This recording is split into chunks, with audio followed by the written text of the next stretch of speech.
Hello बच्चों, तो फिर लग रहा होगा कि बोर्ड पर एक मोटिवेशनल लाइन लिखी है, सामने एक टीचर खड़ी है, पक्का से कोई मोटिवेशन देगी और वो मोटिवेशन हमें 2 मिनट के लिए हिट भी कर जाएगी। लेकिन उस मोटिवेशन के बाद क्या कंसिस्टेंसी आएगी हमारे अंदर? क्या हम फिर से उस लेवल के लिए अपने दिमाग को प्रिपेयर कर पाएंगे कि यार अब तो फोड़ूंगा, नेक्स्ट ईयर मैं डॉक्टर हूँ? मैम, इस साल सेम सोचा था, सेम मेहनत भी करी थी, लेकिन मैम ऐसा लगता है कि शायद भगवान ना अनफेयर रहे हमारे साथ। इतना सब हुआ, स्कैम हुआ, केसेस हुए, वीडियोस बनी, रील्स आए, शॉर्ट्स आए, अपडेट्स आई, लेकिन मैम एंड में क्या?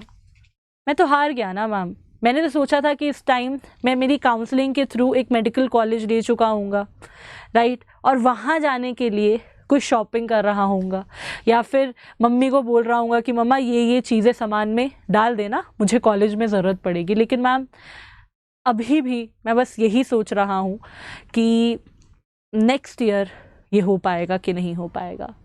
कई बार हमें लगता है कि भगवान ने सही नहीं किया, है ना? बहुत बार लगता है नहीं लगता, राइट? तो उसी चीज़ के लिए एक छोटी सी लाइन मैंने यहाँ पर लिखी है बच्चों। लाइन है, always remember if God is shaking your nest it means he is preparing you to fly. मतलब भगवान अगर तुमको पल पल परीक्षाएं दे रहे हैं तो इसका मतलब ये है कि वो तुमको एक आम इंसान नहीं बनाना चाहते, वो तुमको और बेहतर देना चाहते हैं। हो सकता है शायद एक नॉर्मल सा मेडिकल कॉलेज तुम्हारी किस्मत में होता, लेकिन भगवान अगले साल तुमको एम्स पहुंचाना चाहते हैं या मौलाना आज़ाद पहुंचाना चाहते हैं। तो हर एक चीज़ के पीछे एक रीज़न होता है बच्चों, right? And you have to find that reason and keep on working hard. Okay, so इसी नोट पर I Sonali Malik, your chemistry educator, again welcome you all to this incredible platform which is NEET Phoenix by Unacademy। थोड़ा लंबा intro था लेकिन ज़रूरी था, क्योंकि ये बातें आपको समझनी बहुत ज़्यादा ज़रूरी हैं। Am I clear? अब जाहिर सी बात है, अगर तुम इस वीडियो पे क्लिक करके यहाँ आए हो तो तुम बच्चे वही होगे जिनके 650 से जनरल कैटेगरी के अंदर इस साल यानी नीट 2024 के अंदर मार्क्स कम है, राइट? मैं मान के चल रही हूँ ये वही बच्चे हैं जो शायद इस वीडियो पर क्लिक कर रहे होंगे, राइट? तो बच्चों अब क्या आ गए कम number, what else? Like ma'am अभी अगस्त आने वाला है, आज जब मैं रिकॉर्ड कर रही हूँ आज 31 जुलाई है, कल शायद 1 अगस्त है, ठीक है? तो मैम अगस्त से लेकर अगर मैं मई तक की बात करूं, क्योंकि मुझे नेक्स्ट ईयर लग रहा है कि पेपर शायद फर्स्ट वीक ऑफ मई में होता है, तो तभी होगा। तो ma'am what is the strategy? अब क्या करूं ये बताओ ना मैम। जो हो गया सो हो गया, है ना?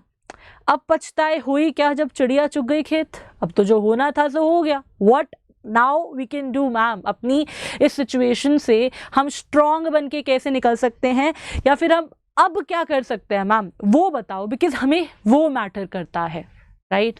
तो देखो बच्चे, हमको पता है कि हमारा जो है, अगर मैं बात करूं पेपर की, तो बेटा देखो पेपर जो है हम सबको पता है नेक्स्ट ईयर यानी 2025 में फर्स्ट वीक ऑफ मई में होगा। सपोज मान लिया कि हमारा 4 मई को हमारा पेपर है, ठीक है?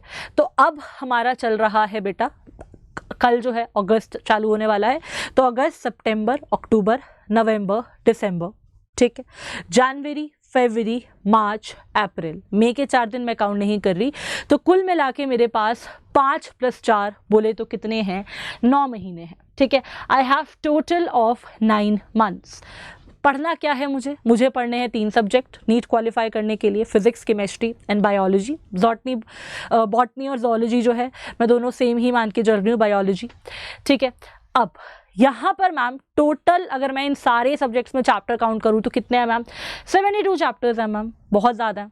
अगर मैं हर महीने 10 चैप्टर भी करूँ ना मैम, वो भी मुझे कम लगेंगे, क्योंकि इवेंचुअली मुझे पता है कि ये 9 महीने तो टोटल हैं।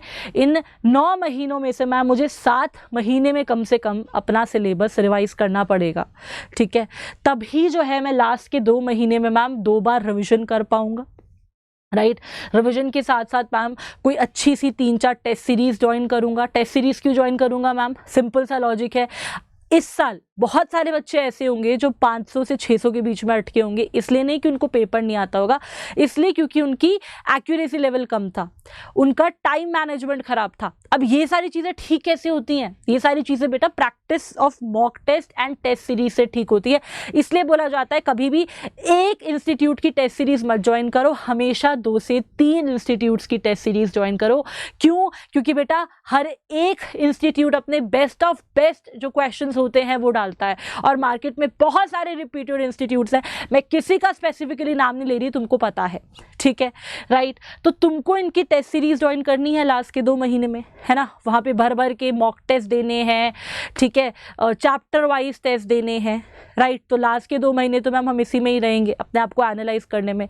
तो बचे कितने मैम? 7 महीने। अब मैम 7 महीने हैं, 72 चैप्टर है, तो मैम 1 महीने में तो मैम 10 के ऊपर चैप्टर जा रहे हैं, है ना। हो सकता है हम किसी महीने में 11 करने पड़े, किसी महीने में 12 करने पड़े, किसी महीने हम 9 ही कर पाएँ। तो मेरा सवाल है कि इतने सारे चैप्टर्स क्या तुम 1 महीने में कवर कर सकते हो? चैप्टर्स की लेंथ तो बहुत बड़ी बड़ी होती है। अगर तुम अपने नोट्स खोलोगे तो हर चैप्टर के 100 पेज के ऊपर के नोट्स तुमको क्लास नोट्स मिल जाएंगे। तो क्या इस टाइम पर पुराने रिग्रेट्स को लेके बैठना तुमको कोई भी फल दे पाएगा? मुझे तो नहीं लगता भाई।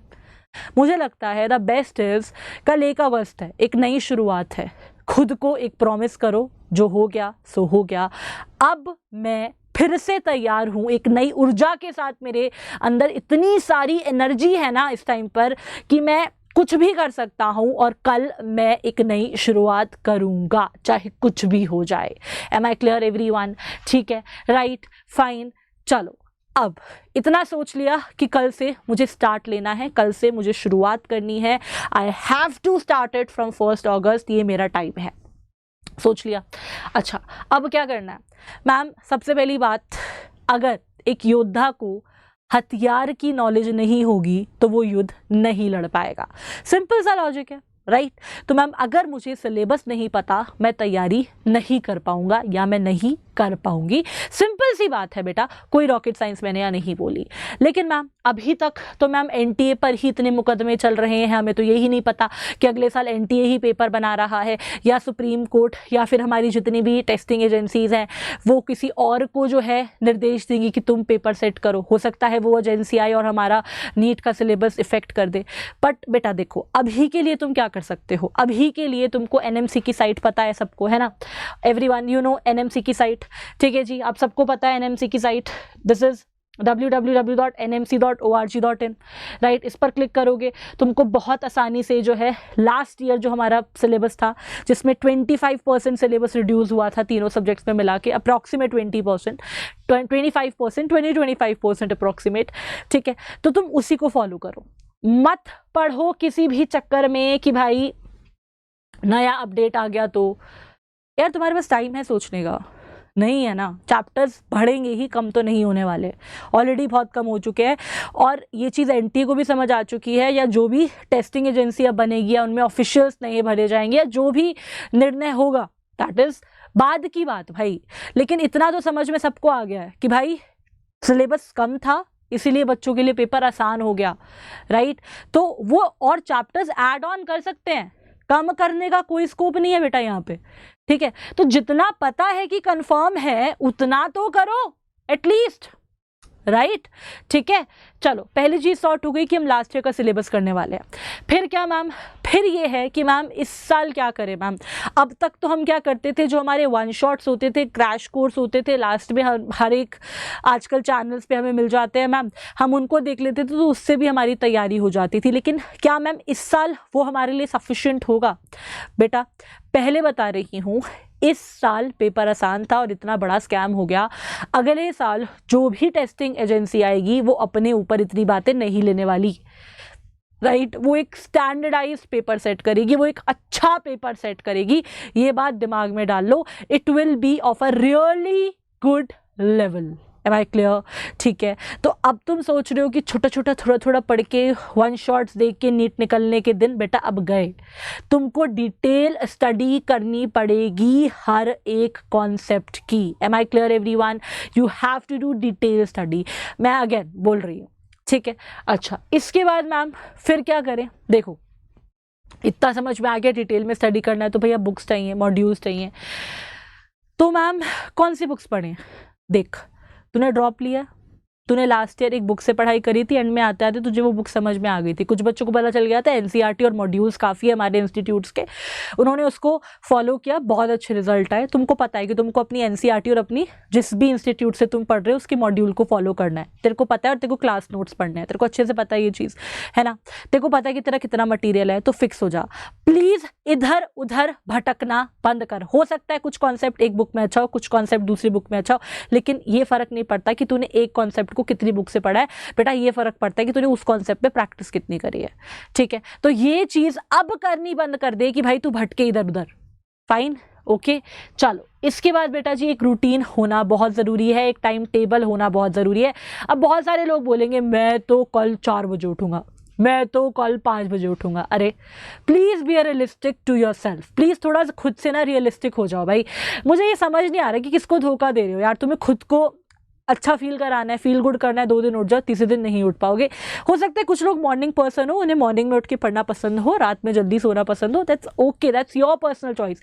इनफैक्ट हम जल्द ही जो है, इनफैक्ट कल या परसों में ही जो है हम एक टाइम टेबल लेके आने वाले हैं, ड्रॉपर्स और 12th अपीयरिंग सेपरेटली दोनों के लिए लेके आने वाले हैं, राइट? लेकिन अगेन सवाल ये आता है कि तुम पे डिपेंड करता है बेटा कि तुमको जो है कब पढ़ना है, कब उठना है, वो तुम्हारे कंफर्ट के अकॉर्डिंग होना चाहिए, रियलिस्टिक होना चाहिए।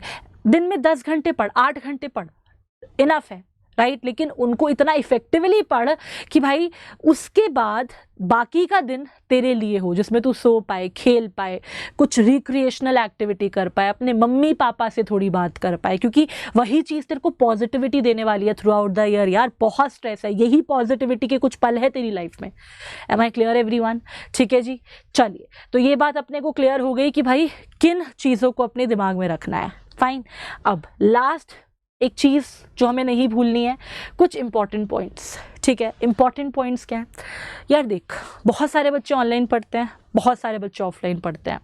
मैंने कभी ये नहीं बोला कि भाई तुम जो है किसी टीचर से मत पढ़ो। हर एक टीचर अपना बेस्ट पढ़ाता है, every teacher has their own unique qualities, लेकिन डिपेंड करता है ट्यूनिंग पर, ठीक है? हमको पता है कि मेरी ट्यूनिंग सपोज इस फलाने टीचर के साथ सेट बैठती है, ये इस ढिमकाने टीचर के साथ सेट बैठती है, तो मुझे पता है कि मैं इन्हीं के साथ ट्यून कर पाऊंगी, है ना?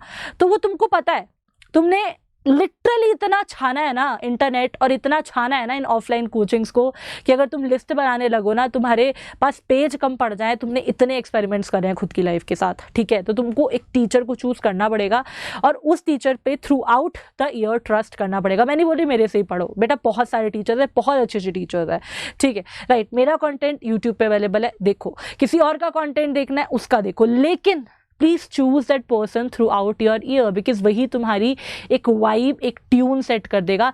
तो डिफिकल्ट कॉन्सेप्ट भी तुम्हें आसानी से उनसे समझ आने लगेंगे, बिकॉज एक कनेक्शन होता है बेटा, ठीक है, राइट? तो पहला पॉइंट हो गया अपना, आगे बढ़ते हैं। उसके बाद क्या मैम रेगुलरली लेक्चर्स अटेंड करना ज़रूरी है? मैम मैं बीमार हो गया तो, मैम घर में कोई शादी आ गई तो, मैम उसका बर्थडे आ गया तो, है ना, मैम मेरे बर्थडे पे वो आ गई तो। बहुत सारी रीजंस है, राइट? और ये लास्ट ईयर भी थे, और ये रीजंस थे, इसलिए ये टाइम भी है जो शायद नहीं होना चाहिए था। मैं ये नहीं बोल रही कि कुछ बच्चों ने ये सब चीज़ें छोड़ी बट फिर भी वो नहीं हो पाया, बेटा वो तो एक है ही वर्स्ट केस सिनेरियो, लेकिन I am just telling you, ठीक है? 1 साल खुद को दे, खुद पे काम कर, खुद को ऊपर उठा, ठीक है? जो साइड वाला पर्सन है ना, चाहे मम्मी है, चाहे पापा है, चाहे वो है, चाहे वो है, समझ रहे हो ना, शी दोनों, बेटा अगर वो इंसान तुझे प्यार करता है वो तेरे साथ रहेगा, चाहे तू खुद को कितना टाइम दे, खुद पे कितना काम कर। बिकॉज जो इंसान हमें प्यार करता है ना, उसे फ़र्क नहीं पड़ता कि हम जो है उसे टाइम दे रहे हैं या नहीं दे रहे, उसका प्यार कंसिस्टेंट रहता है। लाइक मम्मी, अगर तुम्हारा झगड़ा भी हो जाए ना, फिर भी तुम्हें रोटी देना नहीं भूलती। वाई? बिकॉज शी नोज कि यू नीड इट, उनका प्यार है। Am I clear everyone? ठीक है, तो ये चीज़ छोड़ दो अब। Am I clear everyone? Fine. अच्छा, अब रेगुलर हो गए। अब मैम रेगुलर हो के क्या करना है? रोज़ रेगुलरली क्लासेस को पहले तो अटेंड करना है, ठीक है? एक बार रेगुलरली क्लासेस अटेंड करी, क्लासेस के साथ साथ ही क्लास नोट्स बनने चाहिए और घर जाके उनका रिविजन होना चाहिए। अब ये रिविजन 2 तरीके का होगा, एक होगा end of the day revision, एक होगा वीकली रिविजन, और एक होगा मंथली रिविजन 3 तरीके का होगा। M I clear? 2 नहीं 3 तरीके का होगा, राइट। और ये तीनों ना भी हो पाए तो एटलीस्ट डेली और वीकली कर लेना, क्योंकि सैटरडे संडे को मोस्टली तुम्हारी हर जगह क्लासेस नहीं होती हैं, ठीक है, राइट। चलिए, उसके बाद मेरा बेटा DPP जो तुम्हें क्लास के बाद मिलेगी, मैम उसकी प्रैक्टिस करनी ज़रूरी है, हाँ ज़रूरी है। मैम PYQs लगाने ज़रूरी है, हाँ ज़रूरी है। मैम NCERT करनी ज़रूरी है, हाँ ज़रूरी है। और NCERT एग्जाम्पलर के क्वेश्चंस करने ज़रूरी है, हाँ ज़रूरी है। Am I clear everyone? ठीक है, इसी के साथ साथ रिवीजन की बात मैं कर चुकी हूँ। एक छोटी सी बात जिसको मैं हाईलाइट करना चाहती हूँ रह गई है बेटा, बाकी सारे पॉइंट्स हो गए, वो है शॉर्ट नोट्स। तुमको हर एक चैप्टर के एंड में बेटा उस चैप्टर को 2 पेज में लिखना है और उसके शॉर्ट नोट्स बनाने हैं, और इन 2 पेजेस का तुमको पीरियोडिक रिविजन करना है। मतलब 3 दिन में कर लिया, 4 दिन में कर लिया, 5 दिन में कर लिया, ठीक है, लेकिन कुछ टाइम तक रिवीजन करना है, ताकि सारे फॉर्मूले और सारे कॉन्सेप्ट्स दिमाग में टिके रहे। वरना ऐसा ना हो कि भाई 1 महीने बाद तो हम जो है लास्ट वाले चैप्टर की उल्टी कर रहे हैं, पहला चैप्टर सटासट गायब। ये बहुत गलत है बेटा, ये नहीं होना चाहिए। Am I clear? ठीक है, राइट। तो बस यही कुछ पॉइंट्स है बेटा, इनको अगर तुम अपने दिमाग में उतार लेते हो, life will take you to another level.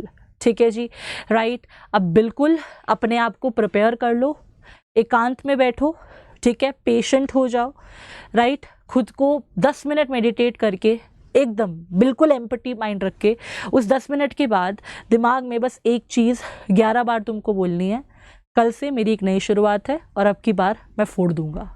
Clear है बच्चे? ठीक है, अब टाइम टेबल का वीडियो जल्दी हम आपके लिए लाएंगे। अभी इस वीडियो से जो भी चीज़ें सीखी प्लीज़ उनको इम्प्लीमेंट करिए और कमेंट से बताइएगा कि इस वीडियो का अगर कोई फ्रूटफुल रिजल्ट आपकी लाइफ में आया है तो। ठीक है जी, चलिए, बाय बाय, गुड नाइट।